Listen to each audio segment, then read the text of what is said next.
Good morning everyone, my name is Michelle. I hope you're doing well. Welcome to another video. It's Friday morning here in Northern England. I guess it's Friday morning everywhere. The wildness that we had yesterday that forced me to make my video inside. We had a bit of a storm and it's just burning itself out, so it's lovely.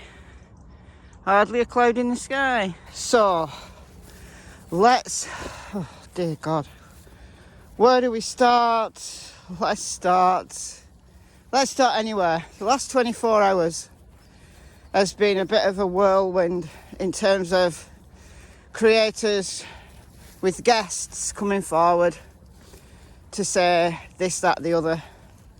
I'm going to talk through that, going to give my opinion on that. I'm going to try to make sense of what any of that means, if anything.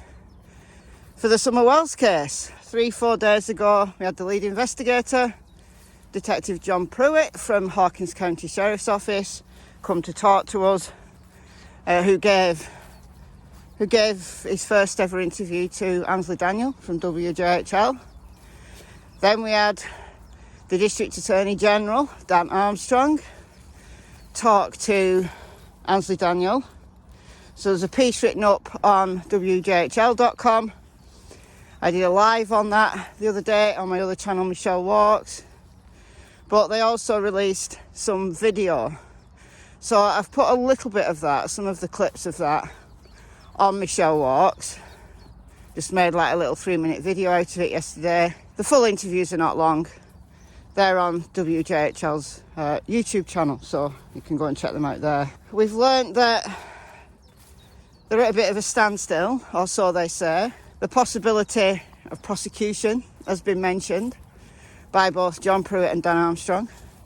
Grand jury was mentioned by both John Pruitt and Dan Armstrong. We know from the Rogersville Review that there is a grand jury sitting on Monday, April the 11th. Now, grand juries are secret, but it's Hawkins County, so how many other cases are there in Hawkins County at the moment that require the attention of a grand jury? Now, there might be numerous that just haven't been talked about. So don't get your hopes up that this is relating to Summer Wells. It could be related to something else. If what John Pruitt said, you know, they collected a mass of data and it's come to nothing and they're not much further forward, so he says. But that's useful to know in itself. It's useful to know, as I've talked about in videos over the last few days, it's good to have some indication of what they've done, whether there's been anything significant found. Now, they're not going to tell us if there was. I've had a mix of emotions. I've been somewhat defeated, but then also on the flip side, I've been somewhat encouraged that things are happening, and I think we've just got to be patient. You know, if the Summer Wells case doesn't go to this grand jury, doesn't mean to say it will never go to a grand jury. It just means that they don't have enough evidence yet. Which leads me on to the things that have been talked about in the last 24 hours. So, mainly from Benny's channel. Benny's flipped, Benny's turned on Candus from being a supporter of them, from being one of their confidants. He's flipped and he's now spilling things, which is interesting, gotta say. Lots of people watching his lives, but I'm going to temper it a little bit. You know, with so many people watching these lives, it's easy to put 2 and 2 together and get like 960. So I am going to temper it a little bit. It doesn't mean to say I don't believe any of it. It doesn't mean to say that I'm supporting Candus. But some people don't like it when I do this, but I look at every situation that I discuss from every possible angle. I look at every possible angle. That's how it should be. Right? You know, I'm not on a side. I'm not in a camp. As I said in my video yesterday, I didn't create a YouTube channel to get friends, right, and get involved in squabbles and camps. I'm not interested. What I'm interested in is information. Sadly, there's not been a lot of information from official sources in this case, which is as it should be, because it's an open and active investigation. I think they perhaps could have been a little bit more forthcoming a little bit sooner. I think the case has got utterly crazy. As I said in a video, I don't know which video, last week, that in relation to the Michael Vaughan case, you know, as soon as there's been some social media nonsense, Fruitland Police came out with a statement. So they've kind of nipped it in the bud. But with Summer Wells, you know, it's been so much more of a circus than any other case I've ever known. You know, I thought the Watts case was bad, but this is crazy. This is absolutely crazy. And because it is, it's so difficult to sort out truth, fact, from speculation and opinion. That's why I always tell you, when I'm speculating, I always tell you when I'm giving my personal opinion, and I tell you what is fact, where I got that fact from. I give you the receipt, if I can, or I give you links, because that's only fair. It's fair to my audience, and it's fair to the case. It's fair to Summer, to be very clear. But when somebody makes a video or does a live, there's always the risk that things that have been said are taken out of context, right? I've had it done to me. I've had things taken out of context. People saying that I've said this and said that when I absolutely haven't. So it's easy to take someone out of context, even if that person is being as clear as they possibly can. So when there are these lives that contain a lot of information and there's a lot of people watching, and the clip channels are going to take things and make short videos. I'm not saying that's wrong.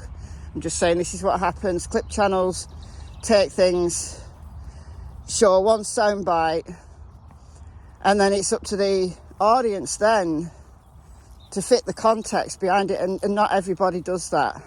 A lot of people just take a 2-3 minute video from a clip channel as fact, and that's the only fact. There's no context behind it. So that's why I watch the lives.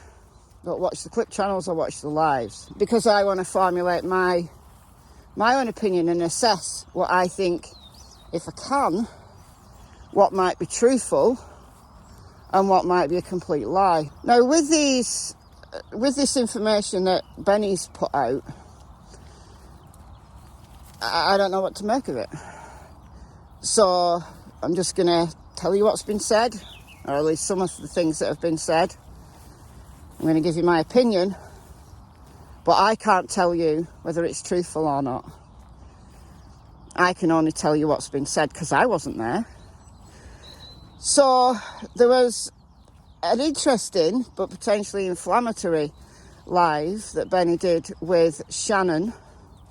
Who's Shannon? Shannon is someone who befriended the Wells. You know the live that Candus did a few weeks ago from a hotel room, and there was a little child sleeping in the background? People were speculating on whether that was one of Summer's brothers. Well, no. It appears that that child was with Shannon, because there's a photograph of her and Shannon in that hotel room. Shannon befriended the Wells. She was on a photograph. Do you know that photograph that Robin took of them all? And there was cracking cases, Benny, Grandma, Candus, and then this woman who people didn't know who it was. Well, it turns out it was Shannon. So she's been there helping them, helping Candus. Don wasn't on that photograph because he was out on a bender in Knoxville. I think that was the time he came back with a woman's lipstick and underwear in his vehicle. I think that's the time. She said some things. She said a lot of things. So go and watch the live. Right, I'm interpreting. Go and watch the live. The thing that interested me was that Grandma has been kind of talking to Shannon and telling her that there's some things that are not true. And she thinks that it's Don. Don's involved. Now, that kind of fits with the story that she gave her friend Ziggy. That, not Ziggy, the YouTube creator, Ziggy Valero, you know, that she had a nap while Candus took an unwell Summer to meet Don, and then Summer didn't return. So it fits that story. Is that story truthful? Was Grandma telling Ziggy the truth? We don't know. But she's going to say that, isn't she? Because they're all turning on each other. The wheels are coming off. The wheels are coming off the bus completely. You know, the wheels on the bus have gone round and round and round for so long. You know, it's just been spinning its wheels, and now the wheels have completely come off. But this is why it's so difficult to know what's true and what isn't. Did Candus take Summer to Don? We don't know. We don't know. But she also said some things about the family court, and that allegedly Candus does not want the boys back. And if Summer comes home, she doesn't want her back either. Well, her behaviour kind of suggests that she's pretty happy with her life. She's been on this channel and that channel, and she seemed quite upbeat. Very different kind of Candus than the one that was there when Don was there, because allegedly she didn't ever want to speak to anyone because Don at that time was controlling the narrative. He can't do that, can he? You know, he's got his own troubles. He's had the visit from the detective from Utah. We're still waiting on what might happen, if anything, in that case. So Don has a lot to worry about, doesn't he? But allegedly, Candus doesn't want her children back. Allegedly. That could be true. A lot of people will think it's true because of her behaviour. I'd say it looks true because of her behaviour, but is it true? We don't know. Could she be saying that because she knows she's not going to get them back? So it's a defence mechanism. You know, when you denied something and you go, well, I didn't want it anyway. I used to do that when I was a kid. when my mother told me that I couldn't have something, you know, that I really wanted. I really set my heart on, and she says, no, you can't have that, it's too expensive. Well, I didn't want it anyway. That's kind of what you say, you shoot yourself in the foot. So it could be that kind of situation. If it's true, you know, Candus does behave like a child, so, you know. So, yeah, I am going to listen to that live again, I think, and, you know, just fit all the context together. I've only watched it once at the moment. This is where it gets problematic, because overnight my time, I'm not happy with it, and I'll tell you for why. Because Benny released a list from the police. Now, it looks genuine. It says the address is 120 Ben Hill Road. Now, that might be still just on a system somewhere, because there was a property there of 120 Ben Hill Road. 110 was one of the other structures. I've talked about this before. There's nothing weird about it, just that the numbering was changed. I'm not going to show it. I've got it. I think half of the world will have a screenshot of it, but I'm not going to show it on my channel because there's implications to it. This is an open and active investigation. I don't think this should have been shared. with the public, talk about the contents, but I don't think it should have been shared. You know, there's serial numbers of computers on there. Is that considered doxing? I don't know. I don't know. We kind of all like swoop to see these things, don't we? And then we don't think it through. So that's what I'm going to do. You know, above and beyond me saying I don't think they should have been shared, or at least some of the details should have been redacted, like the serial numbers, the size of the clothing, I think that should have been redacted. But seeing as it has been shared, then everybody's going to talk about it, people are going to speculate on it, everybody's going to be interpreting it. What does it mean? Well, it's perfectly normal for them to take electronics. So the fact that they took a couple of laptops, an iPad, they took the two phones, perfectly normal to check those things out. Now, John Pruitt said that the investigation in relation to the electronics and cell data and things like that has come to nothing. So I would imagine that they've just given those items back and there's nothing to see on them, nothing of importance in relation to Summer. The items of clothing, a couple of bags and a picnic blanket, and then one shoe, were also taken according to this list. So the speculation now is that these items of clothing, because the sizes have been included, relate to one of Summer's brothers. And this is what I don't like, because people are now going to run with one of Summer's brothers did it. And yesterday, when I talked through some possible scenarios and, you know, what circumstances would the parents want to cover up something like an accident? Because generally speaking, if a child's unwell or a child has a fall or something like that, you ring 911. You attempt to assist that child, right? 911 will talk you through CPR if that's the case. That's what people normally do when there's been an accident or someone's unwell and they stop breathing. So there has to be something very particular about why they'd want to cover up Summer being deceased in whatever way. And this is why I don't like talking about hows, because there's so many possible hows. My interest is in the why. Why would they cover that up? Well, one of the reasons might be, one of their motivations might be, is because they don't want their other children to get into trouble, which is perfectly logical. But in showing this list, it gives credence. It makes people think that a scenario involving one of the boys is the truthful one. And it doesn't necessarily mean that, guys.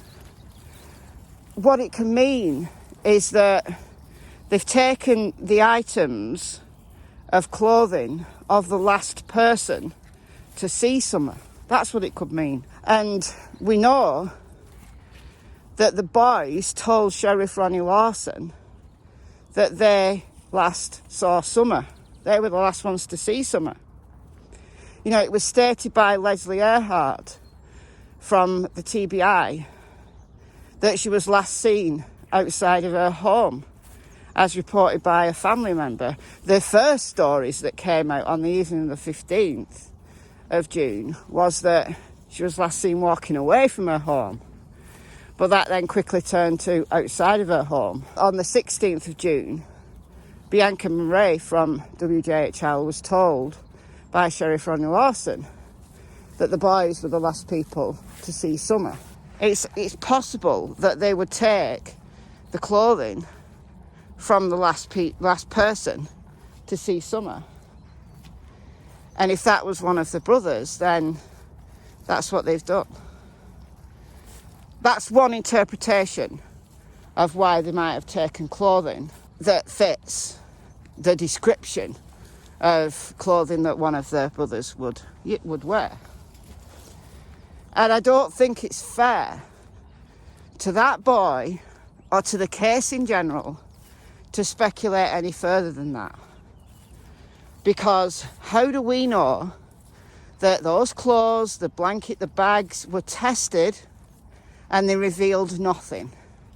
They had no forensic evidence connected to them. How do we know that that wasn't the case? If they tested them and something came up, would they tell us? No. But neither would they say that the case is at a standstill. Would they? You know, you've got to just put these little pieces together, these little nuggets together. And if you want to speculate, it's only fair to the case if things like this have been released that they shouldn't have been. And there's just going to be a lot of channels today that go with this story. And actually, I'm afraid that my video, which is trying to temper this, is going to get lost because people are going to prefer to listen to the drama side than actually look at this logically and say, what could this mean? Could it be something, or is it most probably nothing? People aren't going to listen to that. So my audience, if you can do me a favour and share this video so that it doesn't get lost amongst all the drama, that would be a great favour to me and to the case, because it's only fair to look at everything from all angles. That it doesn't matter if the police have seized certain items of clothing from the last person to see Summer and test them. It's just as likely that they were forensically tested, actually more likely that they were forensically tested and nothing came from it, because the District Attorney General has said, from his point of view, it's at a standstill. Detective John Pruitt, who just looked like exhausted, said he doesn't want this case to go cold. He's not going to let this case go cold. If they were still following up on active leads, he'd have worded it differently. He wouldn't have told us what those leads were, but he would have said we're still following up on certain leads. He didn't say that, did he? He said we're still considering all angles. We're still considering everything. But he was very vague. So, I don't know, you guys. You might interpret it differently. And also, this list, for a case of this magnitude, it's actually a very small list. So how do we know that more items weren't seized as well? How do we know that this is just one list? You know, of what they took on, let's say, you know, immediately. How do we know they've not come back and taken more items? Which, if you interpret those, would reveal a different story, would take us in a different route. Do you see what I'm saying? See what I mean by that? We don't know. So looking at these little pieces in isolation, however interested in it is, however salacious a drama you can pull from it, you've still got to temper it. You've still got to say, yeah, but what about? You've got to, if you're looking at something with a scientific eye and you've got a little nugget of information that may be something or it may be nothing, then like with every other piece of information, you've got to say, well, what evidence fits this, but what evidence refutes it? The District Attorney General, Dan Armstrong, said, as far as he's concerned, he's at a standstill. Then again, there's a grand jury very soon. So, I don't know, you guys. So that's why I'm not setting much store by this list. If you're going to go and watch drama channels, fine. Fine, but just temper it in your own mind. That's just a plea from me. You know, don't let this run away with you and make something of it that may well not be. That's all I ask. But I'm going to leave it there for today, because this has got quite long, and people don't tend to click on longer videos. People prefer the short, snappy, little pieces of out of context drama. So, I don't know. I can only do what I can do. And I'm going to leave it there for today. So, it's goodbye from Miss Tillington and Miss Cassie Springer. Here she is. Hello. Good girl. Bye, guys.